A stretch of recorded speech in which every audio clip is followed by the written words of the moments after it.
ಎಲ್ಲಿ ನಿನ್ನ ಭಕ್ತರೋ ಅಲ್ಲೇ ಮಂತ್ರಾಲಯ, ಎಲ್ಲಿ ನಿನ್ನ ನೆನೆವರು ಅಲ್ಲಿ ದೇವಾಲಯ. ರಾಘವೇಂದ್ರ ಸ್ವಾಮಿಗಳವರ ಈ ದಿವ್ಯ ಆರಾಧನೆ ನಮ್ಗೆ ಅದನ್ನ ಸೂಚನೆ ಕೊಡ್ತಾ ಇದೆ. ಸನ್ಯಾಸ ಧರ್ಮದ ನಿಯಮಗಳು ಅಂತ ಒಂದಷ್ಟಿರುತ್ತೆ, ಅದನ್ನ ಬ್ರೇಕ್ ಮಾಡ್ಲಿಲ್ಲ. ಇದನ್ನ ಎಷ್ಟು ಜನ ಬಂದಿಲ್ಲ? ಎಲ್ಲ ಸ್ವಾಮಿಗಳು ಓಡಾಡೋದ್ ಕಾರಣ ವಯಸ್ಸಿಟ್ಟು ಆನ್ ಪಬ್ಲಿಕ್ ಪ್ಲಾಟ್ಸ್. ಕಾಮಾಂಧಾನಾಗಿ ಮುನಿಯ ಕಾಮಿನಿಗೆ ಬಾಕಾಗಿ ನಿಮ್ ಭಾಷೆ ಇಷ್ಟು ಹೊರಟು. ಕೂಡ ಇರ್ಬೋದು, ಹಲ್ಲಿ ಇರ್ಬೋದು, ಇರುವೆ ಇರ್ಬೋದು, ತಗಡಿ ಇರ್ಬೋದು, ಕಡೆ ಕಾಕ್ರೋಚು ಇರ್ಬೋದು.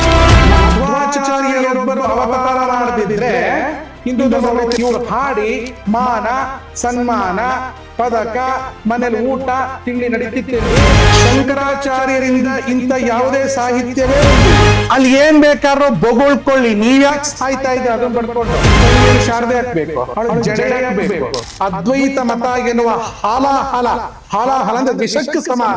ಶಂಕರಾಚಾರ್ಯರನ್ನ ಹಿಂದೂ ಧರ್ಮ ಉಳಿಸಿದಾರೆ ಅಂತ ಹೇಳ್ಕೋಬೇಡಿ. ನಾನು ಯಾರಿಗೂ ಹೆದರಲ್ಲ. ಹಾಕಿದಂತ ಚಾಲೆಂಜ್ ಎಲ್ಲ ನೋಡಿ ನನಗೆ ಹೌದಪ್ಪ, ಗಂಡು ಎಂದ್ರೆ ಇಂಥವ್ನು ಇರ್ಬೇಕು ಅಂತ ಅನಿಸ್ತು. ಬರೀ ಗಂಡು ಅಂತ ಮೀಸೆ ಬಿಟ್ಕೊಂಡ್ಬಿಟ್ಟು ಓಡಾಡಿದ್ರೆ ಚೆನ್ನಾಗಿರಲ್ಲ. ಎಷ್ಟು ಬಹಳ ಅದ್ಭುತವಾಗಿ ಮಾತಾಡಿದ್ರಿ.